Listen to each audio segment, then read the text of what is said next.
My name is Rosabella. I'm 42, divorced, and a single mom to a daughter who has always been smarter than I deserved. And 9 months ago, my family left her intentionally in the middle of the Arizona desert. No water, no food, 115 degrees, just red rock, silence, and an empty sky. Why? Because they wanted to erase her from a will. I'm not telling you this to make you cry. I'm telling you this because people like them count on the silence, on family secrets, on women like me keeping the peace. But not this time. Not when it was my daughter. If you've ever been treated like an outsider in your own family, stay with me. And if you believe justice sometimes needs a little help, like, comment, subscribe. Because this isn't just a story, it's a verdict. It started with a ding. Just a quiet little ping from an app on my phone while I was folding towels. I nearly ignored it. Probably one of those, your child reached their step goal kind of alerts. But it wasn't. It was a low battery warning from Allison's emergency smartwatch, and that alone was enough to make me stop breathing for a second. Because Allison isn't careless. She's the kind of kid who charges her phone at 72%. Just in case. That GPS signal going dark wasn't a minor glitch. That was a flare. My fingers went cold. I called her. Straight to voicemail. Again, same result. Third time, nothing. By the fourth, I was dialing with shaking hands. Allison was supposed to be on a weekend bonding trip with my parents and my sister Claire, out in Arizona. They had asked to take the kids hiking, just a simple family getaway. Claire's children, Mason and Chloe, were going too. Allison had hesitated at first, and rightly so. Her relationship with my side of the family had always been strained. Let's just say that in our family, love comes with conditions. But Claire had texted her personally, "Let's start fresh, just us and the kids." And my mother had said something similar. "Let us get to know her better. You could use a break. Rosabella." I almost said no. But Allison, she looked up at me with those cautious steel blue eyes and said, "What if they actually mean it this time?" And in a moment of foolish hope, I nodded. Now, her GPS tracker was dying, and she wasn't answering her phone. And I had that knot in my gut, the one every mother knows. That invisible thread between you and your child starts to snap. I opened the GPS map, praying to see a safe little pin near a road, a lodge, anything civilized. But the dot on the map was nowhere near civilization. Not near a road, not near a building, not even near a marked hiking trail. It was deep in the Sonoran Desert, near Flagstaff, red sand, jagged rock, heat index soaring over 115. I called my mother. She picked up on the second ring, like she'd been expecting me. "Oh, she wandered off a little," she said lightly. "She got upset over something, said she needed space." Claire chimed in next, on speaker. "She's just being dramatic. Rosabella, you know how she gets." I didn't respond, not a word. Because if I had spoken, I would have said something I couldn't take back, and I didn't have time to waste. I hung up. Opened my laptop, booked the next flight to Flagstaff, then pulled up a number I hadn't dialed in 7 years. Luis.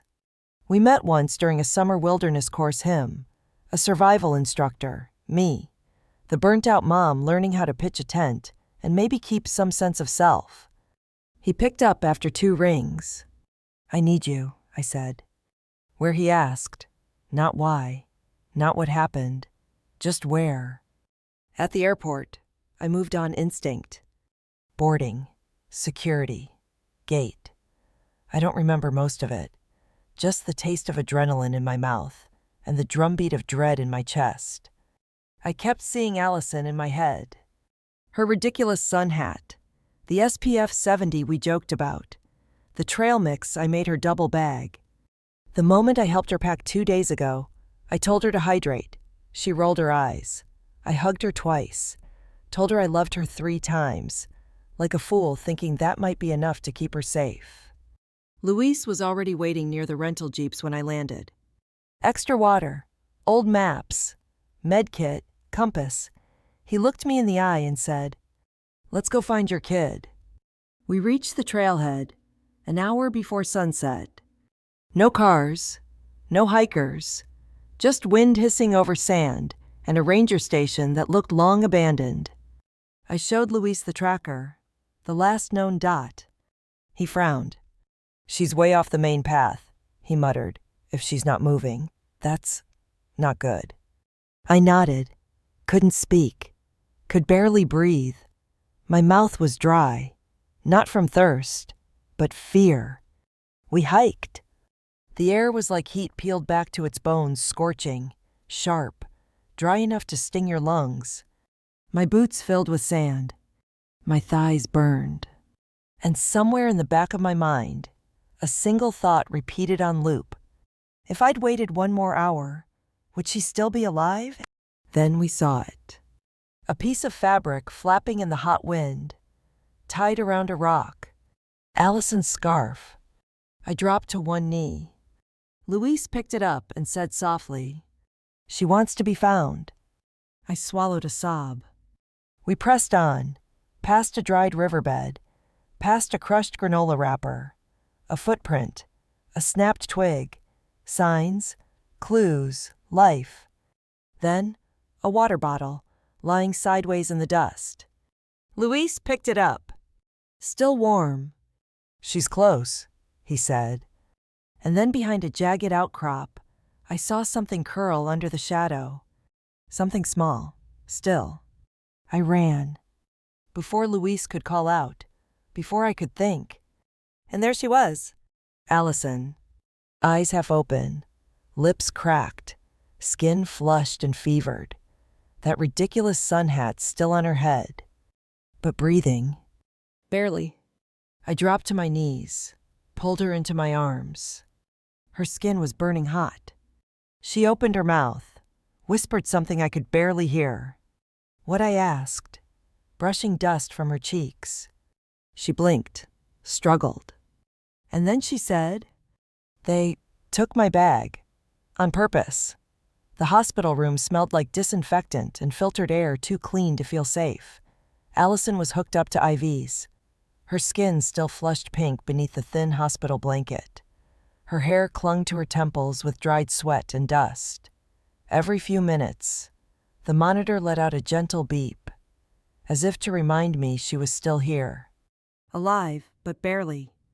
The doctor used the words heat exhaustion, moderate dehydration, and borderline cardiac stress. He said another couple of hours might have pushed her into renal failure, but she was stable now, for the moment. And yet, all I could hear was her whisper on that rock. "They took my bag, on purpose." Not lost, not forgotten, taken. I sat by her bedside with a cup of vending machine coffee I didn't touch. Still in the same sweat-streaked clothes, dust caked in the seams of my boots. Luis sat quietly across from me, elbows on knees, eyes fixed on the tile. He didn't ask questions. He knew. The scarf, the silence, the fact that no one had called me when Allison vanished. "They left her," I said. Luis nodded. They wanted plausible deniability. That phrase landed in my gut like a stone. My own family, plotting like lawyers. "Do you think it'll hold up?" I asked. He shrugged. "Depends. Do you want to go quiet or loud?" At first, I chose quiet. I didn't scream, didn't blast it all over Facebook or call them to scream. How could you? I didn't want their lies. I wanted something far worse. I wanted documentation. I opened a folder on my phone, one I had built over the years. I'd titled it "Just in Case." Not because I expected betrayal, but because I'd been trained since childhood not to trust blind smiles. Inside it were screenshots, texts, voice messages, photos from birthdays where Allison had been cropped out, little things, petty things, the kind people brush off with excuses like, "Oh, we didn't mean anything by it." But they meant something to her, and to me. Then, I opened her camera bag. Yes, the one she hid under that rock ledge. Because of course she had been filming. She was 17, raised in the age of documentation and doubt. She didn't trust words, she trusted evidence. The camera still had power. I scrolled through the footage. At first, it was just desert, rocks, dusty shots of Mason and Chloe ahead of her, Claire's voice in the background. Then, I hit the clip. Timestamp just hours before we found her. Claire, go check out those rocks up there. Take some cool shots. Allison. Okay, I'll be quick. And that was it. 10 minutes later, the camera still running in her hand, caught her turning around and whispering. Where did they go? That whisper ripped me open. I saved the clip to 3 separate drives. Then I downloaded the GPS log from her smartwatch. It painted the whole picture in cold. Digital dots her walking forward, pausing, backtracking, wandering in circles. Then, nothing. 2 full hours of no movement. Followed by a new dot. Mine. Racing in from the trailhead like some desperate heat-seared mother-shaped miracle. I didn't call Claire, didn't text my mother, didn't bother with the why. Instead, I emailed Benson Grandma Rose's attorney, a sharp, polite man who once mailed me a handwritten apology for spilling wine on my jacket at New Year's. Subject line urgent. Arizona incident. Attachments. GPS log. Video footage. Allison's hospital intake report. The note she left in her sock. My name is Allison. My family left me. My mom's number is in my camera bag. Please call her. Screenshot of Claire's original invite. Let's start fresh, for real this time. I didn't write a single sentence in the email. No opinion, no anger, just facts. Benson responded within the hour. Received. Meeting with Rose in the morning. Then I made the second call to the local sheriff's office. Not 911, just a quiet line to a detective who handled trail cases and missing persons. I told him everything, in short, sharp sentences. Was she reported missing? No. Did the adults leave the area? Yes, sir. Did they return? No. Do you believe this was intentional? I do. I can prove it. Detective Moreno listened in silence. When I finished, he said, "Don't send this over email. I'll send you a secure upload link." He didn't ask for speculation. He asked for timestamps, witnesses, data. And I had it all. Later that night, I sat by Allison's bed again. She was awake this time. Barely. Her lips were chapped, but her voice was clearer. "Are they coming?" she asked. I shook my head. "Not unless it's in handcuffs." Her mouth twitched into a cracked smile. The next morning, she was stronger, enough to sit up and joke with the nurse. "Does IV fluid count toward my hydration goals?" she asked. Her sarcasm was back. That was my real gauge for recovery.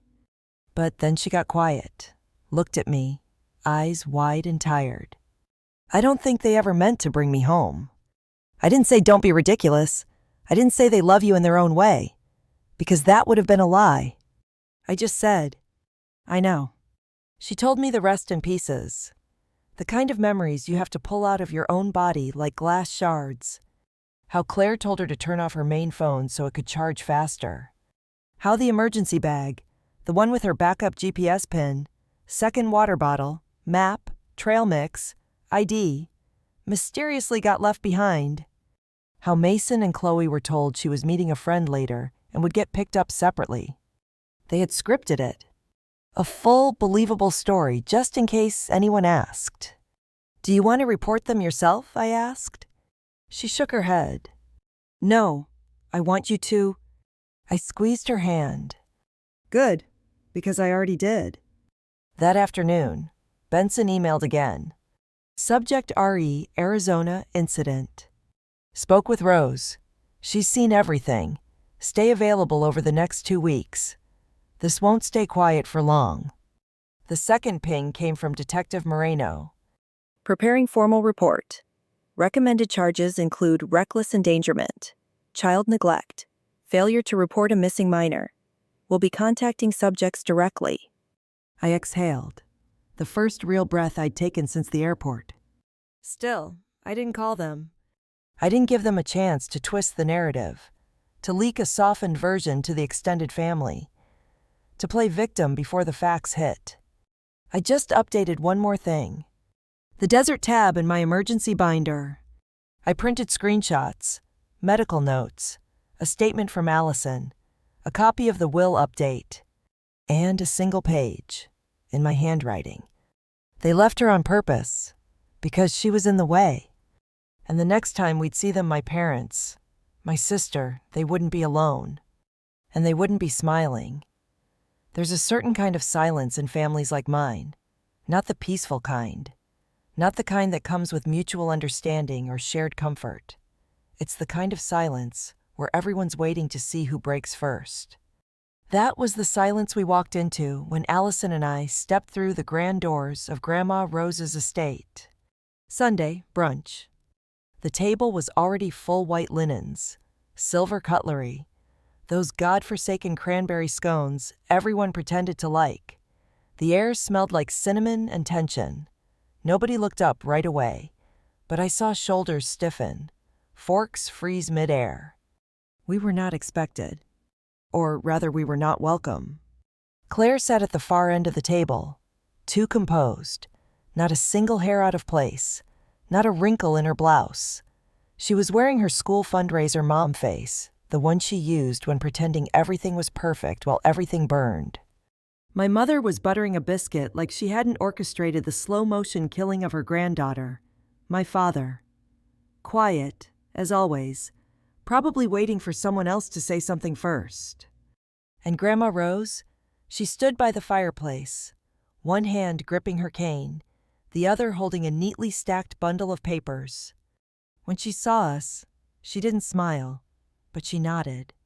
That was enough. We took our seats at the opposite end. I didn't greet anyone. Neither did Allison. She was dressed in black, sharp lines, clean shoulders, her hair tied back. Around her wrist, her smartwatch, fully charged now. In her lap, her scarf, the same one she'd tied around the rock in the desert. A silent banner of survival.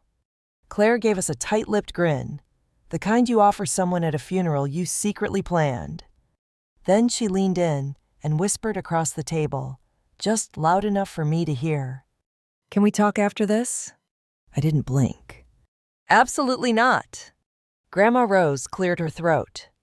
And just like that, the room fell into silence, so total, you could hear the ticking of the antique wall clock. Tick, tick, tick. She didn't raise her voice. She didn't need to.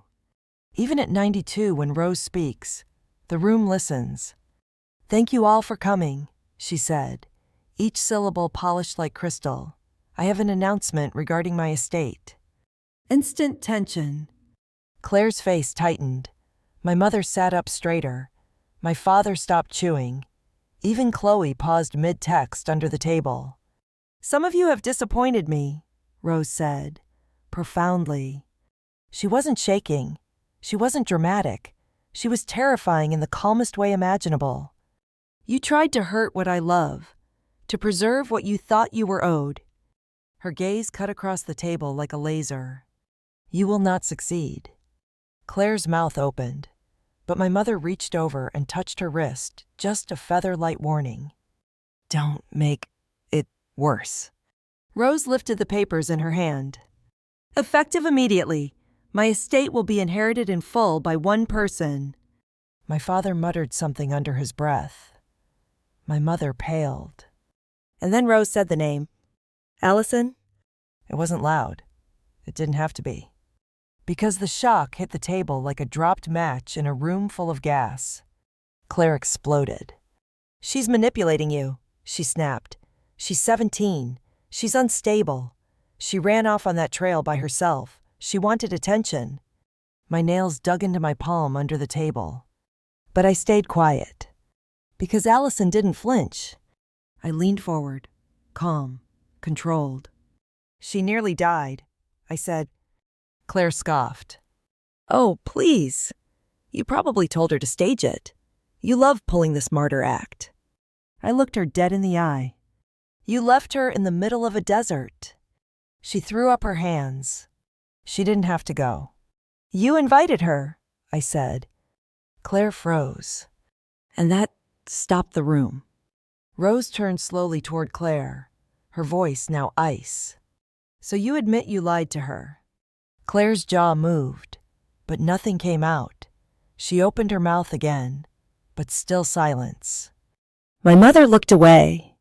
My father took a long, gulping sip of water, as if he could swallow himself out of the conversation. Rose stepped forward. I have reviewed the footage. I have consulted with my attorney, and I have pressed charges. Claire's voice cracked. What? The sheriff will contact you this week, possibly tomorrow. You can't do that, my mother said, finally finding her voice. She's your granddaughter. Rose didn't even blink. And Allison is my great-granddaughter, and she has more of me in her than either of you ever did. For a moment, I thought the house itself might split open from the tension.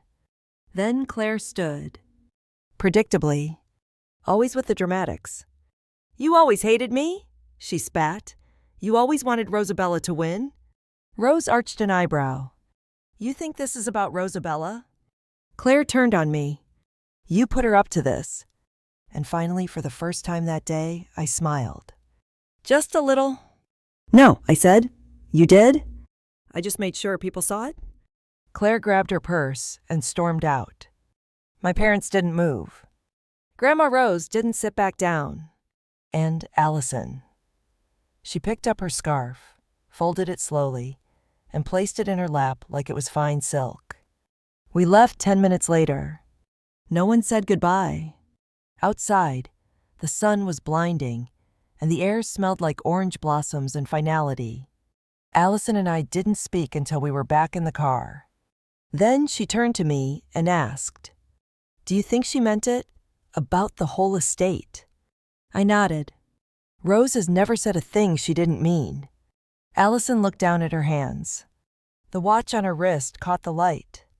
Then they're going to come for us, she said quietly. I looked straight ahead at the road. Let them try. The morning after the brunch, I sat in my kitchen with a yellow notepad, a mug of coffee gone cold, and a silence so sharp it hummed.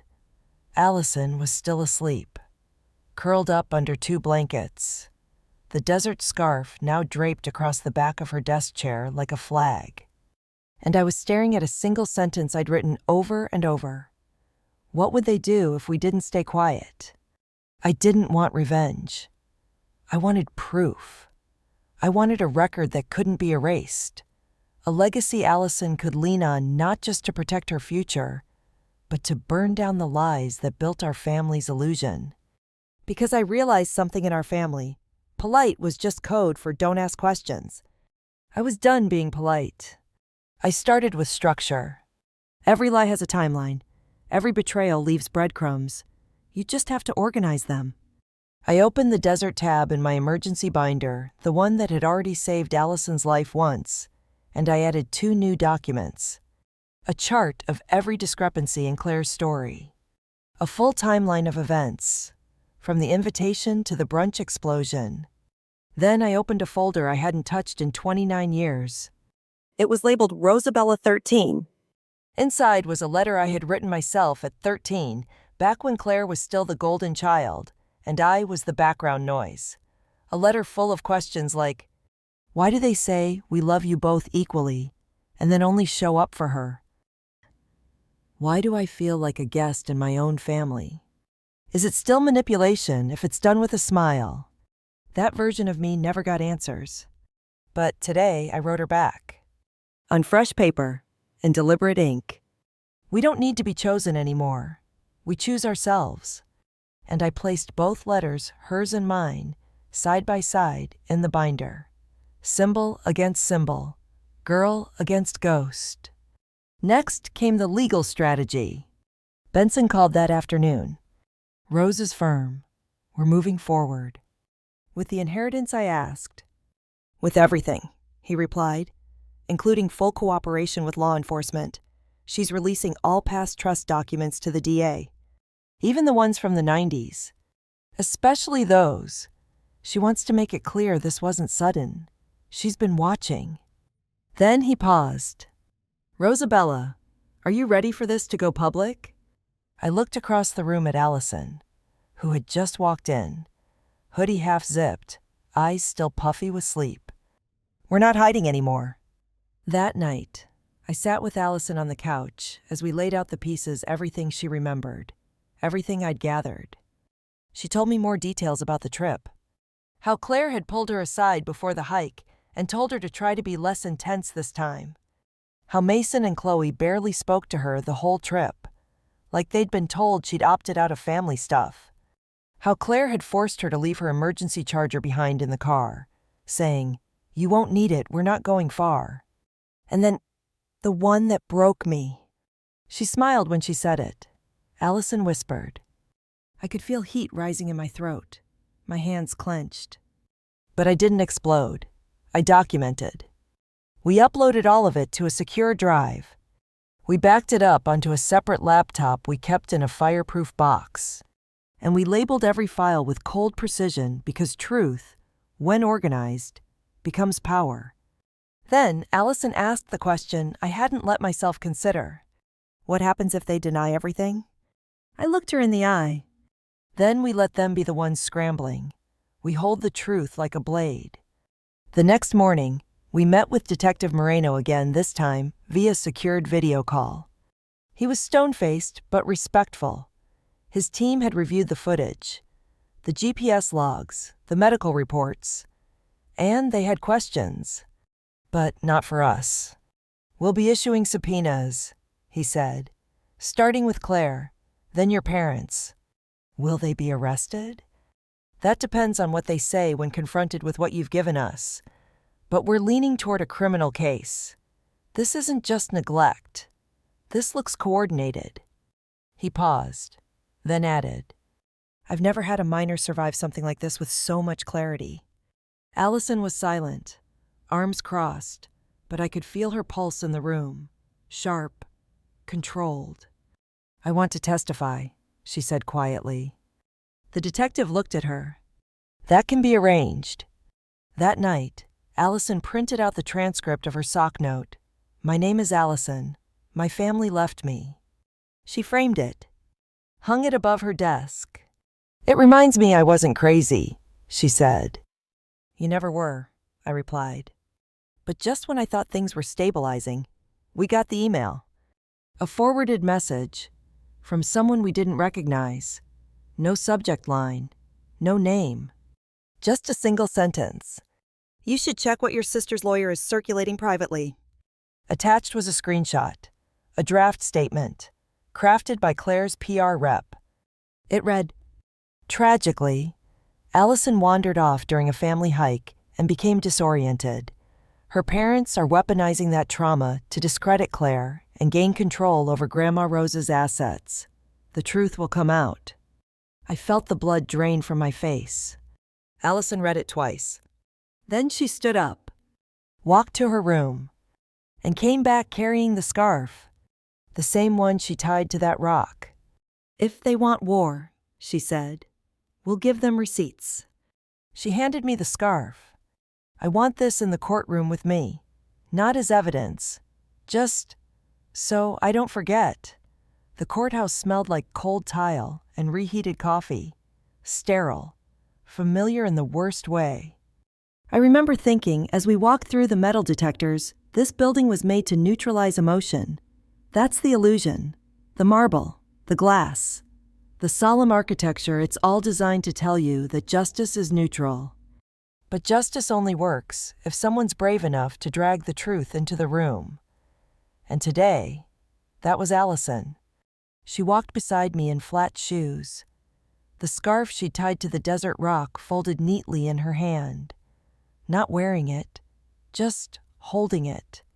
A private totem, a reminder, a survival banner. We passed Claire in the hallway, Her makeup was flawless, her jaw clenched. A man in a gray suit, her lawyer or PR manager, maybe both, whispered something in her ear. She didn't look at us. Neither did my parents, who stood to the side like bystanders in their own trial. But Grandma Rose, she was already inside, seated in the first row, leaning on her cane like a queen about to watch her enemies make fools of themselves. The trial wasn't explosive, not at first. It started clinical. Dates, timestamps, background. The prosecution outlined the charges. Reckless endangerment of a minor. Failure to report a missing person. Neglect. Conspiracy to interfere with a legal trust. Attempted manslaughter.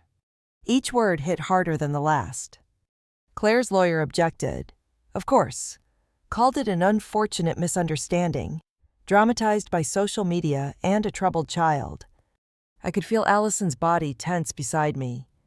I slid my hand into hers under the table. She squeezed back. Once. Hard. Then they played the clip. From her camera. Claire's voice, clear as daylight. Go take some pictures near that ridge. We'll wait here. Then 10 minutes of silence. Wind. Footsteps. Rocks. Then Allison's voice, a whisper laced with rising panic. Where did they go? In that courtroom, you could feel the collective shift. The weight of intention. Next came the GPS logs. A digital breadcrumb trail showing her movement. And then nothing for 2 hours. Then my signal coming to find her. Data has no emotion.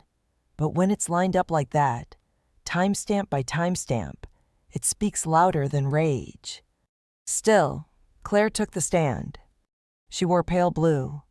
She told the jury she thought Allison needed space, that she genuinely believed she had her phone, that it was a miscommunication, a tragic gap in understanding. And then she said the words that made my hands curl into fists. Honestly, Allison's always been dramatic. We just didn't realize how far she'd go. Allison didn't move. Didn't blink. But I watched her shoulders rise. Just slightly. Then the prosecutor said, "We'd like to call Allison Rhodes to the stand." She walked slowly, steadily, sat tall in the chair. They asked her to state her name, her age. She looked directly at the jury when she spoke. "Allison Rhodes, I'm 17. The questions started simple. What happened on the third day of the trip? We were hiking a ridge. Claire told me to walk ahead and get pictures. I did. And when you turned back, they were gone. The car, the bags, everything. Did you believe it was an accident?" She paused, just for a breath. At first. But then I realized my main pack was missing. That pack had everything. My second water bottle, my backup GPS, my ID, my food. Someone had moved it out of the car before we left. And who packed the car? Claire. And what do you believe happened? I don't think they cared if I made it out. I think they were hoping I wouldn't. The courtroom held its breath. Someone in the gallery gasped. I didn't turn to see who. Claire's attorney stood up, objecting, demanding the statement be stricken. Overruled. Then came the next blow. The note Allison wrote, tucked in her sock. They passed it to the jury, a photocopy. Her handwriting, small and shaking. My name is Allison. My family left me. My mom's number is in my camera bag. Please call her. It didn't need embellishment. It didn't need a soundtrack or narration. It was enough to collapse every lie they'd built. My parents were called next. They tried to play soft. My mother's voice trembled, calling it a terrible misunderstanding. My father avoided eye contact the whole time. When asked why they didn't call me when Allison wandered off, my mother said, "We didn't want to overreact. She's very independent." The prosecutor leaned in. "Did you search for her?" "Well, no." "Did you file a report?" "No, but we didn't think—" "You didn't think a 17-year-old girl missing in 115-degree heat warranted a phone call?" Silence. The turning point came when they revealed something no one saw coming. Benson had submitted an audio recording not from Allison or me, from a voicemail left on his private line 2 weeks before the trip. From Claire. Her voice, rushed and clipped. I don't care what the old woman says. She's being manipulated. She's leaving everything to a kid who barely knows her. It's not fair. Something needs to change. The courtroom froze. Even I hadn't heard that. Allison turned to me, and I realized this wasn't just premeditated. It was personal. The defense unraveled after that. The jury saw the pattern, the timeline, the motive. Even if they didn't want to believe a family could do this, the evidence did. At the end of the day, as the judge dismissed court, Allison and I stood outside in the fading light. She hadn't cried. Neither had I. Not once. But I could feel something shift in both of us, like a weight had cracked, but not yet fallen. She looked at me. Is it over? I shook my head. Not yet, but they're losing. She reached into her pocket and pulled out the scarf. Good, because I want to wear this for sentencing. The courtroom was still when the jury returned. Not quiet still, like a collective breath had been held for hours, and no one wanted to be the first to exhale. Allison sat beside me, upright, poised. The scarf from the desert wrapped gently around her neck, not flashy, not a statement, just there, a reminder. She didn't fidget. I did. My thumb kept tracing the edge of my notebook, over and over, like muscle memory. My pulse was loud in my ears. Across the aisle, Claire sat with her lawyer, jaw tight, eyes unreadable. She looked smaller than usual, her expensive blazer hanging a little looser, her posture just shy of confident. My parents were behind her, whispering something to each other. I didn't care what. The judge nodded to the jury foreman. Has the jury reached a verdict? We have, Your Honor. The foreman stood, paper in hand. On the charge of reckless endangerment of a minor, we find the defendants guilty. The sound hit like thunder. On the charge of child neglect, guilty. On the charge of failure to report a missing person, guilty. On the charge of conspiracy to interfere with a legal trust, guilty. And on the charge of attempted manslaughter, guilty. There was no gasp, no shouting, just the kind of silence that follows after a storm when everything's flattened and real. I turned to look at Allison. She didn't smile. She didn't cry. She closed her eyes for one long second, then opened them again. Calm, controlled, like someone had just poured water over a fire still burning inside her. Then came sentencing. The prosecution asked for the maximum 10 years for Claire, 8 for my parents. The defense pleaded for mercy, called the actions desperate, misguided, and born of grief over a perceived loss of legacy. But the judge was unmoved. This wasn't a moment of bad judgment, it was a calculated plan. He said this was a coordinated act of abandonment with a financial motive, and had it not been for the resilience of the victim and the swift action of her mother, this would be a homicide case. Claire 9 years, no parole for the first 5, eligible for supervised release after 7. My parents 6 years each, no early release. The bailiff approached Claire first. She stood, didn't speak. Her eyes passed over me and Allison like we weren't even there. But as the cuffs clicked around her wrists, she finally broke. She ruined the family. She hissed. I looked up, level and unshaken. No, I said. You tried to erase her. You failed. The bailiff led her away. My mother followed silent, shoulders slumped. My father didn't meet my eyes. When the courtroom emptied, Rose remained seated. I walked over. Allison followed. My grandmother turned toward us with a tired, weathered expression, but there was light in her eyes. You did what I never could, she said. What's that? I asked. Break the cycle. She handed me something, folded paper, stiff and yellowed at the edges. I opened it. A letter? From her mother, from decades ago. A letter that apologized for looking the other way when Rose had once been left out, passed over, too much for the family's liking. I kept it for 70 years, she whispered.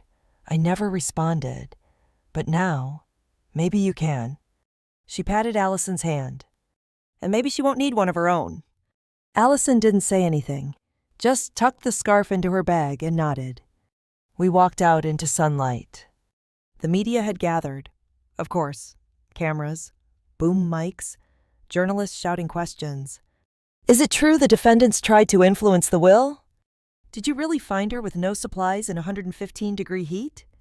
Will there be civil charges filed next? I put a hand on Allison's back and guided her forward. No comment, I said. Because we weren't here to perform. We'd already survived the performance.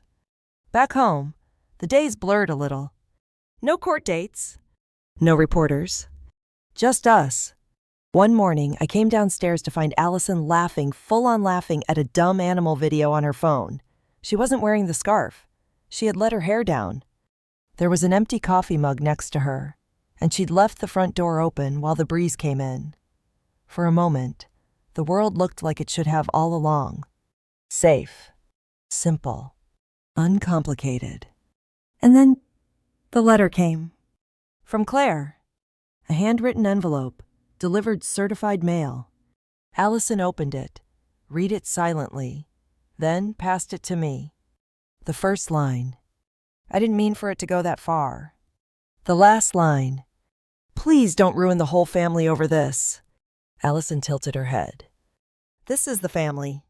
She walked over to the shredder, slipped it in, pressed the button. That night, she knocked on my door. Hey, can I tell you something? Of course. She sat on the edge of the bed, quiet for a while. Sometimes I wonder if I'm too cold now. Like, maybe something shut off in me. Maybe, but not permanently. How do you know? Because you came in here to ask. She nodded, looked at her fingers. I'm thinking of starting therapy, not because I'm broken, just because I want to talk to someone who doesn't need protecting. I smiled. That's not cold, that's brilliant.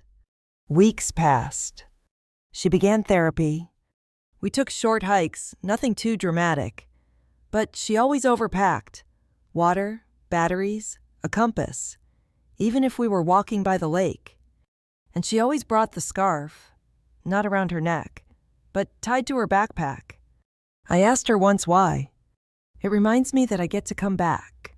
That this time, I decide where I end up. But just when I thought the final page had turned, something strange happened. I was organizing files in the family binder, preparing to archive everything we'd gathered when I found a USB drive that wasn't mine. No label. No dust. Just there, inserted between folders. Inside one single video file. Timestamped 2 days before the trip. Footage of a phone left recording on a kitchen counter. Voices off camera. Claire. My mother. And someone else. A man I didn't recognize. And in the middle of it, my mother's voice. If the will doesn't change soon, it may not matter what happens to the girl. I froze. Paused the video. Then hit play again. Because maybe we hadn't uncovered everything yet. Maybe someone else had been pulling strings from behind the curtain. And now it was time to find out who.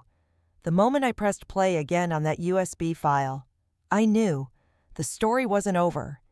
Not for me, not for Allison, and definitely not for the truth. The video started with nothing but clinking dishes and muffled background chatter.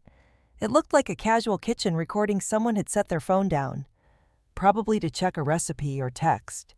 And it just kept filming. But the voices that came through next made my stomach clench. Claire, my mother, and a male voice I didn't recognize. Claire sounded annoyed, anxious. She's already seen the draft, Claire said, and she's serious. I'm telling you, if Rose goes through with this, Allison gets half the estate and we get crumbs." Then came my mother's voice. "The girl doesn't even speak to us. She wears black. She looks miserable. How is she supposed to carry on the family legacy?" And then, a third voice, calm, older, measured. "If the will doesn't change soon, it may not matter what happens to the girl." The phone must have been closer to the speaker now, because I could hear it clearly. "We just need time. Something plausible. An accident." That was the moment I felt something snap in my ribs. Not fear, not rage, recognition. I knew that voice. It was my mother's cousin, Uncle Gerald, retired attorney, executor of Rose's estate for over a decade, the man who had always smiled too tightly and spoken just a bit too carefully. I sat back, staring at the screen, fingers frozen above the keyboard. All this time, we had been focused on Claire, her entitlement, her resentment, her spirals. But Claire wasn't smart enough to orchestrate something that calculated alone. She had help. And help meant motive. Gerald had stood to inherit 10% of the estate under the previous version of the will, the version before Rose rewrote it to prioritize Allison. I replayed the clip, this time listening for the subtle things, the tone, the rhythm. My mother didn't argue. She didn't protest. She just listened. And Claire, she sounded like someone taking orders. The next day, I forwarded the video to Benson. 1 hour later, he called me. "I've never seen anything like this," he said. "This goes beyond neglect. This borders on premeditated collusion with the intent to influence a legal trust." "Can we reopen the case?" I asked. "We don't even have to," he said, "because guess what I found?" He paused for effect. Gerald had power of attorney over a secondary family account tied to Rose's original trust, and he moved $75,000 out of it 2 days before the trip. That afternoon, the sheriff's office called me back. They were reopening investigation into Gerald. Potential charges: conspiracy to commit fraud, financial coercion, accessory to attempted endangerment. And then Detective Moreno said something I didn't expect. "We're also revisiting your parents' role. That recording where your mother said, 'It may not matter what happens to the girl,' it changes things. She wasn't passive. She was complicit." I hung up the phone and sat very still. Allison was in the next room, humming softly to herself. She had the window open, a small potted succulent on the sill. Her laptop was open to a college essay draft. I walked in, sat down beside her. "Can I tell you something?" "Only if it's not about Claire." "It's not." She paused her music. "It's worse. It's deeper." We talked for over an hour. I told her about Gerald, about the recording, about the money. Her expression didn't change much. She nodded slowly, like someone who'd already learned not to be surprised. "Does it ever end?" she asked. I used to think the truth was a door, but I think it's more like a hallway. "And we're still walking?" "Yeah," I said, "but we're holding the flashlight now." We didn't press charges immediately, not because we were scared, but because we were strategic. Benson advised we prepare everything airtight, every name, every file, every transfer. Meanwhile, Grandma Rose was busy too. She removed Gerald from her estate, transferred full legal power to a new firm, and, in a handwritten letter she mailed to both of us, she wrote to so. "Some families are built on sand. I prefer concrete." 2 weeks later, Gerald was subpoenaed. He tried to deny the voice in the recording. Too late. We had a match. And Claire from prison. She sent a note through her lawyer, claiming she was pressured by Gerald and misled by my mother. I didn't care. It didn't matter who fell first. They had all pushed the same domino. When the dust settled, the headlines were everywhere. Arizona desert. Abandonment case expands family power. Broker under investigation. Inheritance plot. Backfires as teen survivor testifies again. Justice served cold, and Flagstaff family convictions grow. But here's the truth. You don't read in the headlines. Justice doesn't fix everything. It doesn't rewind the clock. It doesn't erase the moment you realize people who once rocked you to sleep were willing to let you die. But it does plant something. Not closure, but clarity. 9 months after the first trial, Allison and I went back to Arizona. Same trailhead, same sky, but this time, no fear. She stood at the edge of the outcrop where I had found her, pulled the scarf from her backpack, tied it to the same rock. But this time, it wasn't a cry for help. It was a flag of victory. On the flight home, she leaned her head against my shoulder. You think they regret it? Probably. You think they'll ever say sorry? Maybe. Doesn't matter. She smiled. Because we said everything we needed to. So now, I'll say one last thing to you, whoever you are, watching this, maybe carrying your own invisible binder of betrayals. Family isn't defined by blood. It's defined by who comes back when you're lost, who runs toward you when everyone else walks away, who tells you you're enough even when the world says otherwise. Did I go too far? Did I destroy my family? Or did I just drag the truth into the light where it could finally breathe? You tell me. Leave a comment below. And if you believe some legacies are worth breaking, subscribe. Because sometimes justice does get served, and sometimes it's personal.